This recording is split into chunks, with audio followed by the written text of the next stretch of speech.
It's these newfangled cell phones. Now we got you on the line. I'm sorry. All right. I don't think I could hear you. But anyway, thank you. I am running against Ann Wagner in the 2nd District. On Tuesday night, we got 77.7%, which my daughter tells me is a lucky number in the primary. What was that feeling like just to see those results come in? Well, it was nice. It was cool. Actually, the better number for me was the fact that 35% of the Republicans voted for an basically unknown guy with no campaign. It was sort of a protest vote against Ann Wagner. And it really, the big thing we're counting on, or I'm counting on, is enthusiasm, is turnout. Everybody's so excited about Kamala Harris and Tim Walz heading up the Democratic ticket. And I guess you saw yesterday, it's official that women will be turning out in droves to protect their reproductive freedom in Missouri, which, of course, in Illinois, you have it, but in Missouri, we don't. And that generally, when abortion rights is on the ballot, that usually moves turnout by anywhere from 5 to 10 points. Well, and also, Ray, you're in a very interesting spot here because never in my life especially the last 2 years, would have on my bingo card Cori Bush and Josh Hawley in the same press conference on the same issue, and that was for the radioactive waste issue. Has your opponent ever made any type of statement regarding this major problem you guys are facing over there? Well, I mean, what happened? The real statement she made, which was she would rather not be reminded of, is on March 7th, after Hawley, a political foe of hers over the years, got through the Senate a bill that would have brought $7 billion, almost $4 billion into the St. Louis region for people who were poisoned because of the Manhattan Project. And everybody knows that sad story. She came out in the Kansas City Star on the record and said it was too expensive. We're not about raising our debts and deficits.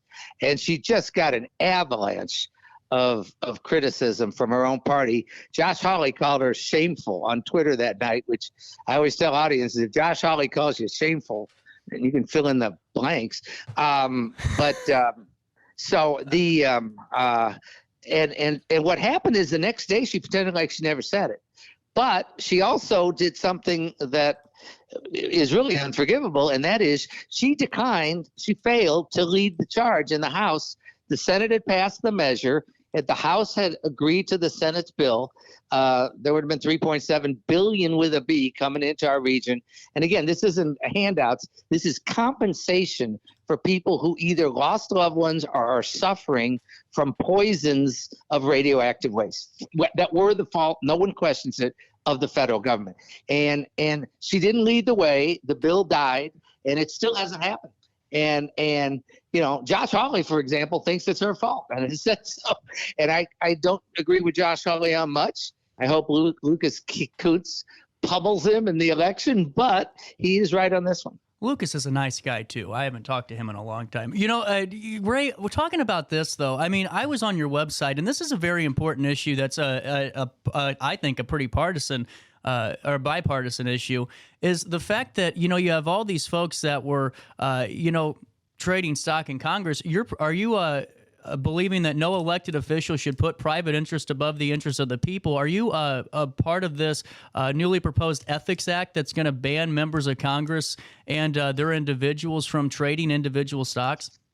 Yep. And I'm also part of any effort, will be, assuming I get elected, and I think I have a chance, to undo the impact of Citizens United, which is the Supreme Court decision of, I think, 2010 that unleashed all the dark money in unlimited amounts on our campaign system. And it's easy for me to say because I don't get much of it, hardly any of it, and really none of it. I'm very much for ending stock trading by sitting members of Congress. They can easily put their assets in a blind trust. Kit Bond did that when I worked for him back in the 70s, the great Republican governor of those days. There's no reason for it. I'm definitely for cleaning up ethics in Congress and taking money out of the dark money out of our politics. You know, when you're on the phone, and I mean, you're really working hard and you're talking to so many people, does it surprise an individual that gets to talk to you for the first time that you're more passionate? And I'm going to put myself out there on this, but it seems like you're more passionate about protecting abortion rights than your opponent, who happens to be a woman. Does that conversation come into play? Well, I mean, people know I'm pro-choice, and they know that it's a central part of her political being has been throughout her career that she is what she would term pro-life. And look, Ann Wagner is a fine person. I always tell audiences, I'm not hating on anybody. If you're looking for somebody to hate on the opponent, that's not me. And I would never try to talk someone who considers themselves pro-life out of their views about life. However, there's an overwhelming number of, I think, not a consensus, but 2/3, I'd say, of folks in our state, probably more in Illinois, who don't believe it's the role of the government to make that decision for women. It's as simple as that. You can have your own views in your own life, but that there's just a large percentage of people who don't want women being told what to do when they become pregnant. And more important, in Missouri, we've got one of the most draconian laws in the country, to where there's no exceptions after, I think, 6 weeks.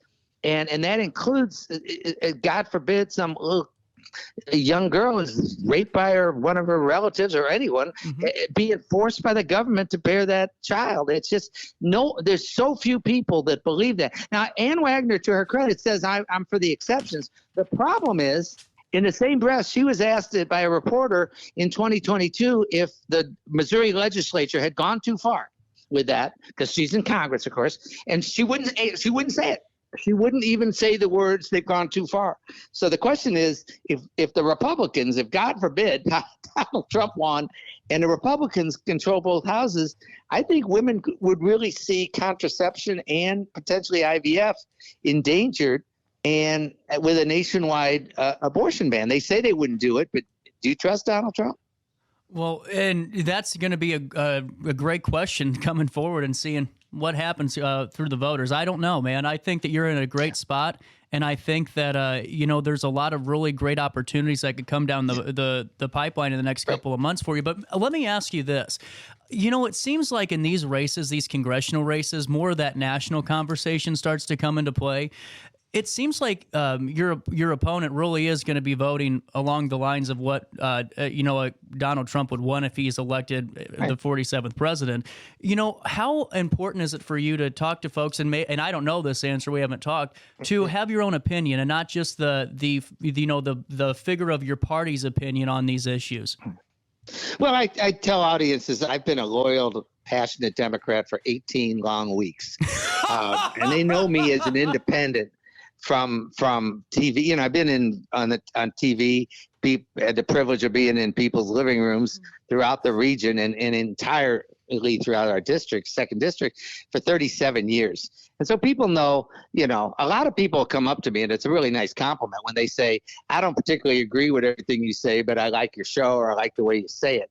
And my whole thing is like, I'm running because we can do better. We can do better with our politics. And, our show, Donnybrook, and I still call it ours, I'm no longer on it, but is all about people having serious arguments, legitimate disagreements, but at the end of the day, your family.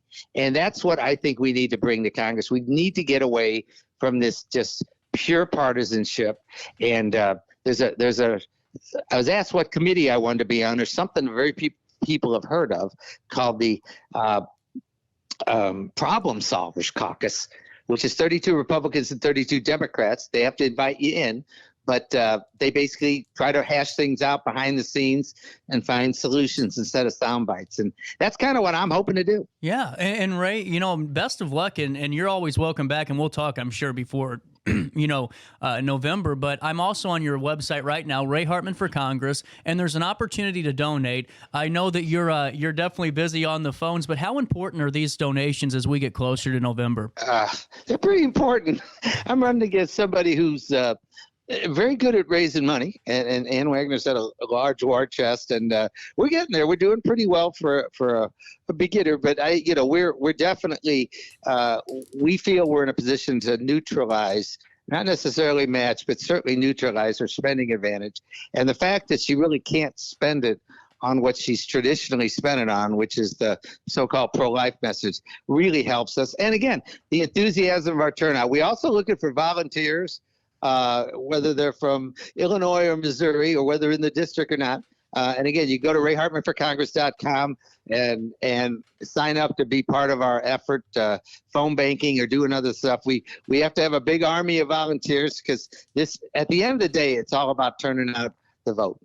Right. And Ray, I love that you're coming on the show, because even though, yeah, we're in Illinois, the decisions that you could be potentially making in November do affect us as we work over across the river. We're 10 minutes away from St. Louis, you know, it's really important. It's a very important conversation. Best of luck today. Well, sorry. No, as you know, I love the Alton area, and frankly, I agree with you that I'm looking at this as the 218th district in Congress. We need a Democratic Congress, I believe very strongly.